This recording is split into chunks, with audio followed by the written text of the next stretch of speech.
Hi ಸ್ನೇಹಿತರೆ, ಎಲ್ಲರಿಗೂ ನಮಸ್ಕಾರ. ನಾನು ನಿಮ್ಮ ಕಾವ್ಯ. ಸೊ, ಇವತ್ತು ಮತ್ತೊಂದು ಹೊಸ ಪ್ರೊಫೈಲ್ ಜೊತೆಗೆ ನಾನು ನಿಮ್ಮ ಮುಂದೆ ಬಂದಿದ್ದೇನೆ. ಪ್ರೊಫೈಲ್ ತುಂಬಾನೇ ಚೆನ್ನಾಗಿದೆ. ನಿಮಗೂ ಕೂಡ ಇಷ್ಟ ಆಗುತ್ತೆ ಅಂತ ಅನ್ಕೊಂಡಿದ್ದೇನೆ. ಇವರ ವೈಯಕ್ತಿಕ ಪರಿಚಯ ಬಂದು ಹೆಸರು ಹೇಮಲತಾ, ಊರು ಗದಗ್, ವಯಸ್ಸು 26 ವರ್ಷ ತುಂಬಿದೆ. ಶಿಕ್ಷಣ BSc ಮಾಡಿದ್ದೇನೆ. ಎತ್ತರ 5 ಅಡಿ ಎತ್ತರ, ತೂಕ 56 ಕೆಜಿ. ಸಮಸ್ಯೆ ಒಳ್ಳೆಯ ಹುಡುಗ ಬೇಕು. ಆಸಕ್ತಿ ದೈಹಿಕ ಸುಖ ಕಾಣುವುದು.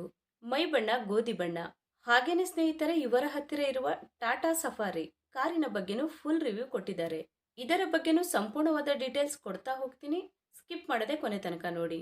ಹುಡುಗನ ಸ್ವಭಾವ ಹೀಗಿರಲಿ: ವಿದ್ಯಾವಂತನಾಗಿಯೂ ರೊಮ್ಯಾಂಟಿಕ್ ಆಗಿಯೂ ಇರಬೇಕು.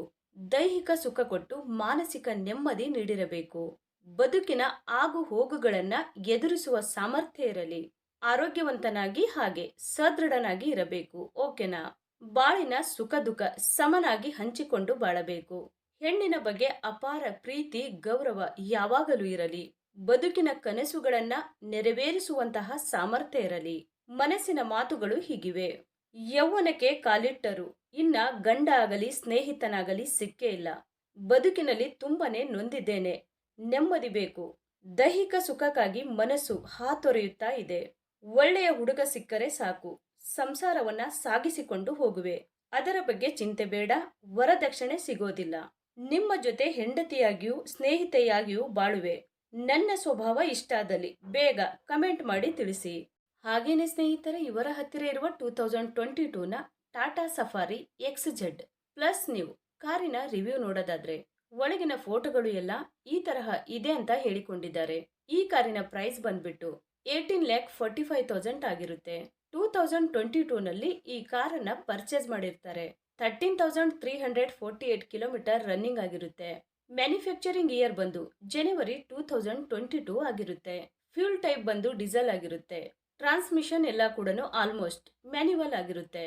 ನಂಬರ್ ಆಫ್ ಓನರ್ ನೋಡೋದಾದ್ರೆ ಫಸ್ಟ್ ಓನರ್ ಆಗಿರ್ತಾರೆ. ಇನ್ಸೂರೆನ್ಸ್ ನೋಡೋದಾದ್ರೆ ಕಂಟಿನ್ಯೂ ಇದೆ ಅಂತ ಹೇಳಿಕೊಂಡಿದ್ದಾರೆ. ಸ್ನೇಹಿತರೆ, ಕಾರಿನ ಒಳಗಡೆ ಸೀಟ್ ಎಲ್ಲ ಈ ರೀತಿಯಾಗಿ ಇವೆ ಅಂತ ಹೇಳಿ ಸ್ಪಷ್ಟವಾದ ಮಾಹಿತಿಯನ್ನ ನೀಡಿದ್ದಾರೆ. ಹಾಗೇನೆ ಸ್ನೇಹಿತರೆ, ಇಂಜಿನ್ ಮತ್ತು ಟ್ರಾನ್ಸ್ಮಿಷನ್ ನೋಡೋದಾದ್ರೆ ಇಂಜಿನ್ ಬಂದು 1956 cc ಇದೆ ಮತ್ತು 4 ಸಿಲಿಂಡರ್ಸ್ DOHC ಆಗಿರುತ್ತೆ ಅಂತಾನು ಹೇಳಿಕೊಂಡಿದ್ದಾರೆ. ಮತ್ತೆ ಇಂಜಿನ್ ಟೈಪ್ ಬಂದು 2.0 ಲೀಟರ್ ಕ್ರೇಯೋಟೆಕ್ ಡೀಸೆಲ್ ಇಂಜಿನ್ ಆಗಿರುತ್ತೆ ಅಂತಾನು ಹೇಳಿಕೊಂಡಿದ್ದಾರೆ. ಹಾಗೇನೆ ಮ್ಯಾಕ್ಸಿಮಮ್ ಪವರ್ ನೋಡೋದಾದ್ರೆ 168 BHP ಮತ್ತೆ RPM ಬಂದು 3750 ಅಂತಾನು ಹೇಳಿಕೊಂಡಿದ್ದಾರೆ. ಮತ್ತೆ ಟೋರ್ಕ್ಯೂ ಬಂದು 350 Nm ಆಗಿರುತ್ತೆ. ಎಮಿಷನ್ ಸ್ಟ್ಯಾಂಡರ್ಡ್ ಬಂದು BS6 ಅಂತಾನು ಹೇಳಿಕೊಂಡಿದ್ದಾರೆ. ಸ್ನೇಹಿತರೆ, ಇದು ಇಷ್ಟು ಈ ಒಂದು ಕಾರಿನ ಕಂಪ್ಲೀಟ್ ರಿವ್ಯೂ ಆಗಿರುತ್ತೆ. ನಿಮಗೇನಾದ್ರೂ ರಿವ್ಯೂ ಇಷ್ಟ ಆದ್ರೆ ಲೈಕ್ ಮಾಡಿ. ಹಾಗೆ ಬೇರೆ ಏನಾದ್ರೂ ಇನ್ಫಾರ್ಮೇಶನ್ ಬೇಕಾದ್ರೆ ಚಾನೆಲ್ಗೆ ಜಾಯಿನ್ ಆಗಿ ಕಾಂಟ್ಯಾಕ್ಟ್ ಮಾಡಿ. ಧನ್ಯವಾದಗಳು.